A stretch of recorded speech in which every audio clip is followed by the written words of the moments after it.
আলাইকুম রহমতুল্লাহ বরকাত। ইন্নাল হামদুলিল্লাহ ওয়াসসালাতু ওয়াসসালামু আলা রাসূলিল্লাহ, আম্মা বাদ। প্রিয় মুসলিম ভাইরা, ঈমানকে বিশুদ্ধ করতে হলে দুইটি কাজ করতে হবে। প্রথমত, ঈমান থেকে শিরক কুফর বেদাত দূর করতে হবে। দ্বিতীয়ত, ঈমান সম্পর্কিত 12টি বিষয় জানতে হবে, বুঝতে হবে এবং আমল করতে হবে। ঈমান সম্পর্কিত 12টি বিষয় কী কী?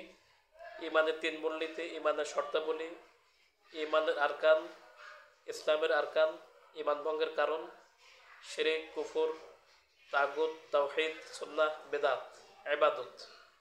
এই হচ্ছে মোট 12টি। এই 12টি বিষয়ে আপনাকে আমাকে সকলকেই খুব ভালোভাবে জানতে হবে। তো প্রথমত বিষয় হচ্ছে ঈমানের 3 মূলনীতি। ঈমানের 3 মূলনীতি কি? ঈমানের 3 মূলনীতি হচ্ছে কবরের মধ্যে 3টি প্রশ্ন করা হবে। এটাকে আরবিতে বলে আল উসুলুস সালাসা, অর্থাৎ ঈমানের 3 মূলনীতি। প্রথম প্রশ্ন হচ্ছে মান রব্বুকা, তোমার রবকে। দ্বিতীয় প্রশ্ন অমা দিনুকা, তোমার দিন কি। অমান নাবিউকা, তোমার নবীকে। 3টা প্রশ্ন। এটাকে বলে আল উসুলুস সালাসা বা ঈমানের 3 মূলনীতি। এই 3 মূলনীতির ব্যাপার আমাদের সকলকে ভালো করে জানতে হবে। ঈমানের 3টি উসুল বা মূলনীতির মধ্যে সমগ্র দিন অন্তর্ভুক্ত। দিনের এমন কোনো শাখা প্রশাখা নাই যার সাথে 3টি মূলনীতি সম্পৃক্ত নাই। আকীদা, ইবাদত, লেনদেন, আচার আচরণ, আখলাক, সর্বক্ষেত্রে এই 3টা মূলনীতি সম্পৃক্ত আছে। এবং এই 3টি মূলনীতির প্রথমত এই 3টি মূলনীতির এলেম শিখতে হবে। আমরা এলমের মাধ্যমে আল্লাহ তাআলার বিধিবিধান সম্পর্কে এমনভাবে জ্ঞান অর্জন করব এবং এমনভাবে আল্লাহ পাকের বিধিবিধান পালনের জন্য নিজেকে প্রস্তুত করব যে শরীয়তের কোনো বিষয়ে বিন্দু পরিমাণ অবসন্দ থাকবে না। এটা হলো প্রথম দাবি। এর জন্য আল্লাহ তাআলা সূরা মুহাম্মাদের 19 নম্বর আয়াতে ইরশাদ করছেন, ফাআলাম আন্নাহু লা ইলাহা ইল্লাল্লাহ, তুমি লা ইলাহা ইল্লাল্লাহর ইলম অর্জন করো। এই ইলম অর্জন করতে হবে, এটা হচ্ছে প্রথম কাজ। এরপরে ইলমের মাধ্যমে রাসূল সাল্লাল্লাহু আলাইহি ওয়াসাল্লামের সুন্নতের প্রতি এমনভাবে ধাবিত হইতে হবে যাতে তার আনুগত্য করার জন্য পরিপূর্ণ প্রস্তুত হতে পারি।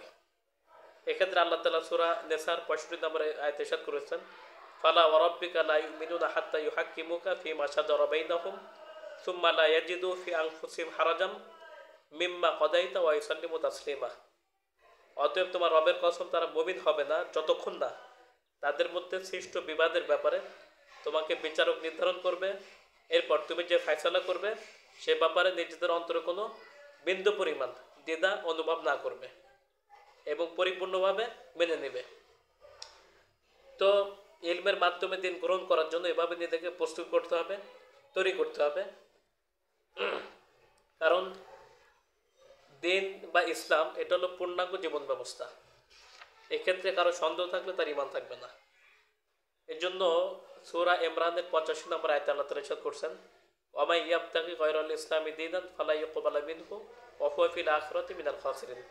যে ইসলাম ছাড়া অন্য কোনো জীবন ব্যবস্থা তালাশ করবে বা খোঁজ করবে, তার থেকে সেটা কখনোই গ্রহণ করা হবে না এবং সে ক্ষতিগ্রস্ত অন্তর্ভুক্ত হবে, মানে স্থায়ী চিরস্থায়ী জাহান্নামী হবে। প্রিয় মুসলিম ভাইরা, এর জন্য এই 3টা মূলনীতি জানার পর প্রথমত 3টা মূলনীতির ইলম অর্জন করতে হবে, শিখতে হবে, জানতে হবে। তারপর এগুলো মানতে হবে। কারণ আমল করার জন্য ইলম, আমলবিহীন ইলমের কোনো গুরুত্ব নাই। এর জন্য আল্লাহ তাআলা ইরশাদ করছেন সূরা আসরের মধ্যে, ওয়াল আসর ইন্নাল ইনসানা লাফি খুসর ইল্লাল্লাযিনা আমানু ওয়া আমিলুস সলিহাত ওয়া তাওয়াসাউ বিল হাক্কি ওয়া তাওয়াসাউ বিস সবর। সময়ের কসম, নিশ্চয়ই সকল মানুষ ক্ষতির মধ্যে আছে, তবে তারা ছাড়া যারা ঈমান এনেছে, সৎ কাজ করেছে, পরস্পরকে সত্যের উপদেশ দিয়েছে এবং পরস্পরকে ধৈর্যের উপদেশ দিয়েছে। এজন্য এই 3টা মূলনীতির দাওয়াত দিতে হবে। ইলম শিখতে হবে প্রথমে, পর আমল করতে হবে, 3 নাম্বার দাওয়াত দিতে হবে। তো কারণ এই মূলনীতিগুলো সকল মানুষের জন্য। আল্লাহ তাআলাকে এক রব হিসাবে মেনে নেওয়া, নবীকে নবী হিসাবে মানা এবং ইসলামকে একমাত্র জীবন ব্যবস্থা হিসাবে মেনে নেওয়া, এটা সকল মানুষের জন্য, এটা শুধু মুসলিমদের জন্য না। এই জন্য এই 3টা কাজ আমাদেরকে করতে হবে।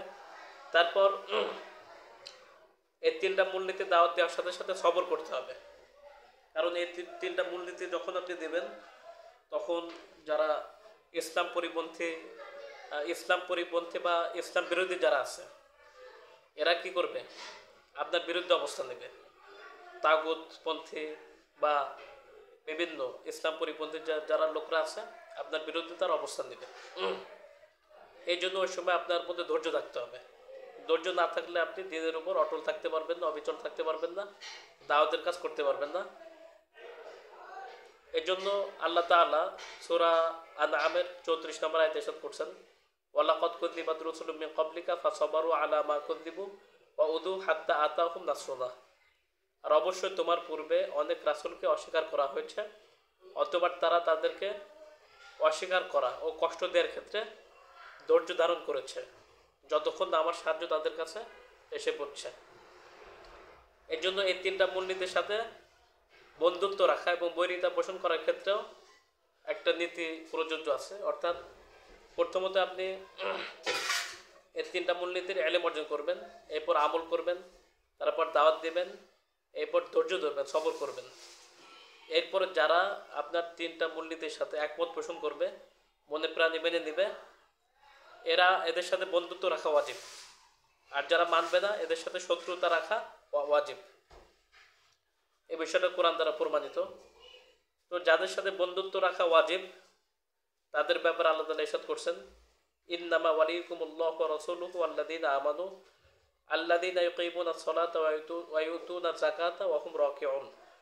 তোমাদের বন্ধু কেবল আল্লাহ, তার রাসূল এবং মুমিনগণ, যারা সালাত কায়েম করে, যাকাত প্রদান করে বিনীত হয়ে, এরা হচ্ছে তোমাদের বন্ধু। আর যাদের সাথে শত্রুতা পোষণ করতে হবে, ঘৃণা করতে হবে, সম্পর্ক ছিন্ন করতে হবে, যারা এই তিনটা মূলনীতি মানবে না, এদের ক্ষেত্রে আল্লাহ তাআলা বলছেন, লা তাজিদু কওমান ইউমিনুনা বিল্লাহি ওয়াল ইয়াউমিল আখির ইউআদুনা মান হাদ্দাল্লাহা ওয়া রাসূলাহু ওয়ালাউ কানু আবাআহুম আও আবনাআহুম আও ইখওয়ানাহুম আও আশিরাতাহুম। তুমি এমন জাতিকে পাবে না যারা আল্লাহ এবং পরকালের প্রতি ঈমান আনে, তারা এমন লোকদের সাথে বন্ধুত্ব রাখে যারা আল্লাহ এবং রাসূলের বিরোধিতা করে, যদিও তাদের পিতা হোক অথবা পুত্র হোক অথবা ভাই বোন অথবা জাতি গোষ্ঠী হোক না কেন। এর জন্য এদের সাথে সম্পর্ক চিহ্ন রাখা ওয়াজিব। যাদের সাথে একদিক থেকে ভালোবাসা থাকবে, অপর দিক থেকে অবস্থান থাকবে, তারা হলো সকল মুসলিম যাদের মধ্যে ভালো মন্দ, আনুগত্য, অবদ্ধতা, সুন্নাত বেদাত একত্রিত আছে। এই সবগুলোই যারা করে আর কি, ভালো কাজ করে, খারাপ কাজ করে, বেদাতও করে, সুন্নাতও করে, তাওহীদও করে, আবার শিরকি কাজও করে, তাদের কাছে যে পরিমাণ কল্যাণ থাকবে তারা সে পরিমাণ সম্পর্কের হকদার। আর যে পরিমাণ অনিষ্টতা, অবাধ্যতা, নাফরমানি থাকবে তারা সেই পরিমাণ শত্রুতা এবং শাস্তির হকদার। যাই হোক, এজন্য এবং এই তিনটা মূলনীতির সঠিকভাবে না বুঝলে আপনি তাওহীদ এবং সুন্নাতের উপর অটল থাকতে পারবেন না, শরীয়তের উপরে অবিচল থাকতে পারবেন না। কারণ আল্লাহ তাআলা ইবাদতকে শিরক মুক্তভাবে করতে বলেছেন। আর ইবাদত শিরক মুক্তভাবে তাওহীদের ভিত্তিতে এবং সুন্নতের আলোকেই করতে হবে, নচেত ইবাদত আল্লাহর কাছে কবুল হবে না। এজন্য প্রিয় মুসলিম ভাইয়েরা, এই তিনটি মূলনীতি সম্পর্কে প্রত্যেক মানুষকে খবরে জিজ্ঞাসা করা হবে। সহিহ বুখারী, সহিহ মুসলিম এবং সমস্ত কিতাবের মধ্যে বিষয়গুলো আছে, সেগুলো বলতে গেলে সময় লাগবে অনেক। যাই হোক, তো আমরা আল্লাহকে চিনব, এই চেনার অনেক পদ্ধতি আছে। তার মধ্যে উল্লেখযোগ্য কয়েকটি পদ্ধতি আলোচনা করব। এর মধ্যে একটা হচ্ছে আল্লাহ পাকের সৃষ্টি জগতের প্রতি দৃষ্টি দেওয়া এবং তা নিয়ে চিন্তা করা, তার আয়াত সময় প্রতি লক্ষ্য করা এবং তার ভিতরে যে এলেম প্রজ্ঞা আছে সেগুলো নিয়ে চিন্তা ভাবনা করা। এটা একটা মাধ্যম, এভাবে আমরা আল্লাহকে চিনতে পারি। এবং আল্লাহ তাআলার জন্য যে ইবাদত করব আমরা, এই ইবাদতের কোনো প্রকারে আল্লাহ ছাড়া অন্য কারোর জন্য সাব্যস্ত করব না। সাব্যস্ত করলে সেটা বড় শিরক হবে, বড় কুফর হবে। যেমন যদি ইবাদতের কোনো একটি প্রকার আমি আল্লাহ ছাড়া অন্য কারোর জন্য সাব্যস্ত করি, তাহলে আমি মুশরিক হয়ে যাব। এর জন্য সমস্ত প্রকার ইবাদত আল্লাহর জন্য সাব্যস্ত করতে হবে। যেমন আপনার দোয়া করা, ভয় করা, আশা করা, ভরসা করা, আগ্রহ, ভীতি, বিনয় হওয়া, সশ্রদ্ধ ভয়, ফিরে আসা, সাহায্য চাওয়া, আশ্রয় চাওয়া, পরিত্রাণ চাওয়া, জবেহ করা, মান্যত করা এবং আরও যত ইবাদত আছে সব আল্লাহর জন্য সাব্যস্ত করতে হবে। কারণ আল্লাহ তাআলা বলছেন সূরা আনামের 162 নম্বর আয়াতে ইরশাদ হয়েছে, কুল ইন্না সলাতি ওয়া নুসুকি ওয়া মাহইয়ায়া ওয়া মামাতি লিল্লাহি রাব্বিল আলামিন লা শারীকা লাহ ওয়া বিযালিকা উমিরতু ওয়া আনা আউয়ালুল মুসলিমিন। নিশ্চয় আমার সালাত, আমার কুরবানি, আমার জীবন, আমার মৃত্যু আল্লাহর জন্য, যিনি সকল সৃষ্টির রব, তার কোনো শরীক নাই, এবং আমাকে এরই নির্দেশ প্রদান করা হয়েছে, আমি মুসলমানদের মধ্যে প্রথম। মহান আল্লাহর মনোনীত একমাত্র দিন ইসলামকে কোরআন সুন্নাহ থেকে দলিল প্রমাণ সহকারে জানতে হবে। ইবাদত সমূহকে একমাত্র আল্লাহর জন্য নির্দিষ্ট করে তাওহীদ সহকারে আল্লাহর প্রতি অনুগত হওয়ার নামই হলো ইসলাম। তো তাওহীদ সহকারে আত্মসমর্পণ করার মাধ্যম হলো দুইটা, একটা হলো আল্লাহর আদেশসমূহ মানতে হবে, আর 2 নাম্বার আল্লাহর আদেশসমূহ মানতে হবে, আল্লাহর নিষেধসমূহ থেকে বিরত থাকতে হবে, আর 2 নাম্বার শিরিক এবং শিরিককারীদের সাথে সম্পর্ক বিচ্ছিন্ন করতে হবে।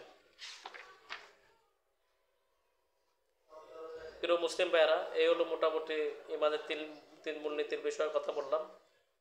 তো আল্লাহ তাআলা আমাদের সবাইকে বোঝার তৌফিক এনায়েত করুন। এবং এই দিন ইসলামের 3টে স্তর আছে। আর ইমানের 3 নম্বর মূলনীতি হলো নবীকে চেনা, অর্থাৎ মুহাম্মদ সাল্লাল্লাহু আলাইহি ওয়াসাল্লাম সম্পর্কে যথাযথ জ্ঞান অর্জন করা, তার বংশ পরিচয়, তার বয়স, তার জন্মস্থান, হিজরতের স্থান এই সম্পর্কে জানা, তার নবুয়ত সম্পর্কে জানা, তিনি কিভাবে নবী রাসূল হলেন সে সম্পর্কে জানা, তিনি কী নিয়ে প্রেরিত হয়েছেন, কেন প্রেরিত হয়েছেন, এই সমস্ত বিষয় জ্ঞান অর্জন করা। তো এই মূলত এই 3টা মূলনীতি আমাদের সকলকে জানতে হবে, বুঝতে হবে এবং নিজের মধ্যে বাস্তবায়ন করতে হবে। আরেকটি গুরুত্বপূর্ণ বিষয় আলোচনা করবে, সেটি হচ্ছে তাগুত। এই 3টা মূলনীতির অন্যতম দাবি হলো তাগুতকে পরিহার করা, তাগুতকে বর্জন করা। এই 3টি মূলনীতির অন্যতম দাবি হলো তাগুতকে বর্জন করা, তাগুতকে পরিহার করা। সমস্ত নবীগণ এই দাওয়াতটি দিয়েছেন। যেমন সূরা নাহলের 36 নম্বর আয়াতে আল্লাহ তাআলা ইরশাদ করছেন, ওয়ালাকাদ বাআসনা ফি কুল্লি উম্মাতিন রাসূলা আন ইবুদুল্লাহা ওয়াজতানিবুত তাগুত। আমি প্রত্যেক জাতিতে একজন রাসূল প্রেরণ করেছি, এই নির্দেশ দিয়েছে তোমরা আল্লাহর ইবাদত করো এবং তাগুতকে পরিহার করো। তাগুত প্রধানত 5 প্রকার। 1 নম্বর ইবলিস, তার ইবাদত করা রবের সাথে শিরিক করার সমতুল্য। আর 2 নম্বর মহান আল্লাহ ব্যতীত যাদের ইবাদত করা হয় তারা যদি সেই ইবাদতে সন্তুষ্ট থাকে, এরকম ব্যক্তিদেরকে তাগুত বলা হয়। আল্লাহ ব্যতীত যাদের ইবাদত করা হয় এবং তারা ইবাদতে সন্তুষ্ট থাকে, এই ধরনের ব্যক্তিদেরকে তাগুত বলা হয়। এবং তাগুতের অনেক সংজ্ঞা আছে, এটা এক প্রকার। আরেক প্রকার হলো যে ব্যক্তি জনগণকে তার ইবাদত করার জন্য আহ্বান জানায়, সে ব্যক্তিও তাগুত। আরেক প্রকার হলো যে ব্যক্তি নিজেকে গায়েব বা অদৃশ্য জ্ঞানের দাবিদার বা জ্ঞানী বলে দাবি করে, সে ব্যক্তিও তাগুত। আরেক প্রকার হচ্ছে যারা মহান আল্লাহর নাজিলকৃত বিধান প্রত্যাখ্যান করে মানব রচিত আইন দ্বারা শাসন কার্য পরিচালনা করে, তারাও তাগুত। তাহলে আমরা মোটামুটি পাঁচ ধরনের তাগুত পাইলাম। 1 নম্বর ইবলিস, আর 2 নম্বর আল্লাহ ব্যতীত যাদের ইবাদত করা হয় ও তারা হইতে সন্তুষ্ট, এরা বিভিন্ন পীর সাহেবরা, ভণ্ডপীর যারা আছে এবং নেতা নেত্রী, এরাও তাগুতের অন্তর্ভুক্ত। 3 নম্বর যে ব্যক্তি জনগণকে তার ইবাদতের জন্য আহ্বান করে এবং মানব রচিত সংবিধান দ্বারা, তারাও তাগুত। এবার জাদুঘর, অদৃশ্য জ্ঞানী দাবিদার, আরও অনেক প্রকার আছে, এসব তাগুতের অন্তর্ভুক্ত। আল্লাহ তাআলা আমাদের সবাইকে কথাগুলি বোঝান এবং আমল করার তৌফিক দান করেন। আমিন ইয়া রাব্বাল আলামিন। আসসালামু আলাইকুম ওয়া রাহমাতুল্লাহি ওয়া বারাকাতুহু।